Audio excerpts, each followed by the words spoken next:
నమస్తే, welcome to yo-yo TV. రాజకీయాల్లో శాశ్వత మిత్రులు, శాశ్వత శత్రువులు ఉండరు. ఇది ఎవ్వరూ కాదనలేని సత్యం. ఇద్దరు వ్యక్తులకు శత్రువు ఒక్కరే అయితే ఈ ఇద్దరు దోస్తీకి సై అంటారు.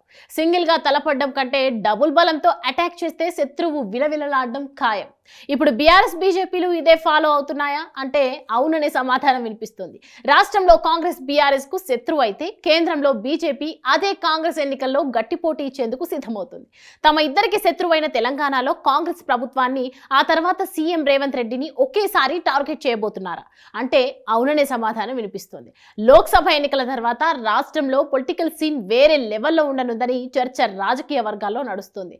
లోక్సభ ఎన్నికల తర్వాత తెలంగాణలో రాజకీయ సమీకరణాలు మారుతూనే టాక్ గత కొన్ని రోజులుగా బలంగా వినిపిస్తోంది. ఒకప్పుడు ఉప్పు నిప్పుల్లాగా ఉన్న బీజేపీ బీఆర్ఎస్ ఒక్కటైతే తెలంగాణలో రాజకీయం మొత్తం ఉల్టా పల్టా అవుతుందని అంటున్నారు. రెండు పార్టీల నేతలు కలిసి కాంగ్రెస్ సర్కార్ రేవంత్ రెడ్డిని ఉమ్మడిగా టార్గెట్ చేసినట్లు కూడా సమాచారం. రేవంత్ రెడ్డి సీటు కిందకు నీళ్లు తీసుకురాబోతున్నట్టు తెలుస్తోంది. లోక్సభ ఎన్నికల తర్వాత తెలంగాణలో ఊహించని పరిణామాలు వస్తాయని బీఆర్ఎస్ సర్కిల్లో టాక్ నడుస్తుంది. మళ్ళీ అధికారంలోకి వచ్చేది మా బాసే అంటూ ఆ పార్టీ నేతలు ధీమాగా చెప్పుకోవడానికి కారణం ఇదే అంటున్నారు. తెలంగాణలో బీఆర్ఎస్ కు 39 స్థానాల బలం ఉంది. బీజేపీకి 8 సీట్లున్నాయి. ఈ రెండు కలిపితే 47. దీనికి కాంగ్రెస్ నుంచి మరో 14 మంది ఎమ్మెల్యేలను తీసుకొస్తే రేవంత్ రెడ్డి సర్కార్ పడిపోవడం ఖాయం. తెలంగాణలో బీజేపీ బీఆర్ఎస్ ప్రభుత్వం ఏర్పాటు అవ్వడం కూడా గ్యారంటీ. కానీ ఇది నిజంగా జరుగుతుందా? కాంగ్రెస్ ప్రభుత్వం పడిపోతుందా? ఆ పార్టీ నుంచి 14 మంది ఎమ్మెల్యేలను బయటకు తీసుకురావడం కుదురుతుందా అంటే ఎందుకు కుదరదు? చాలా రాష్ట్రాల్లో ఇదే ఫార్ములాను బీజేపీ ప్రయోగించింది. తెలంగాణ మాత్రం అందుకు మినహాయింపు అవుతుందా అని పొలిటికల్ విశ్లేషకులు అంటున్నారు. అందుకోసం డబ్బులు, ఐటీ, ఈడీ కేసులు ఇలా ఏదో ఒక అస్త్రాన్ని వాడుతుందన్న ఆరోపణలు ప్రతిపక్ష పార్టీల నుంచి వస్తూనే ఉన్నాయి. అందుకే లోక్సభ ఎన్నికల తర్వాత తెలంగాణలోనూ ఇదే ఫార్ములాకు ఛాన్స్ ఉందంటున్నారు. కేంద్రంలో మళ్ళీ బీజేపీ అధికారంలోకి వస్తే కాంగ్రెస్ ఎలాగూ వీక్ అవుతుంది. ఇప్పటికే ఇండియా కూటమిలో చీలికలు, పీలికలు కొనసాగుతున్నాయి. రేపు ఎన్నికల తర్వాత ఓటమికి కాంగ్రెస్సే కారణమని చెప్పి పెద్ద బండ వేసి చాలా ప్రాంతీయ పార్టీలు బీజేపీ వైపు టర్న్ అయ్యే అవకాశం ఉంది.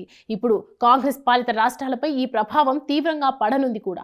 అందులో భాగంగా దక్షిణాదిన కర్ణాటకతో పాటు తెలంగాణలోనూ పొలిటికల్ ఈక్వేషన్స్ మారతాయని చెప్తున్నారు.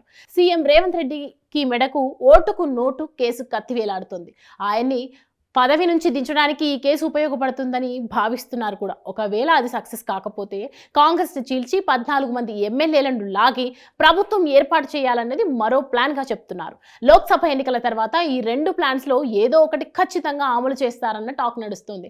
అంతకంటే ముందు బీజేపీ బీఆర్ఎస్ పొత్తు పెట్టుకోవడం మీద దృష్టి పెట్టింది. ఇదే నేపథ్యంలో బీఆర్ఎస్ అధినేత కేసీఆర్ ఢిల్లీ వెళ్లనున్నారనే టాక్ వినిపిస్తుంది. ఇప్పటికే ప్రధాని అపాయింట్మెంట్ కూడా కోరినట్లు తెలుస్తోంది. అయితే కేసీఆర్ టూర్ తర్వాత బీఆర్ఎస్ బీజేపీ పొత్తుపై క్లారిటీ వచ్చే అవకాశాలున్నాయి. పొత్తు నిజమే అయితే కాంగ్రెస్ ప్రభుత్వం కూల్చివేతకు కుట్ర జరుగుతుందనేది కూడా వాస్తవమని నమ్మక తప్పదు. మరి బీజేపీ బీఆర్ఎస్ల కుట్రలను రేవంత్ సర్కార్ ఎలా ఎదుర్కొంటుందో చూడాలి.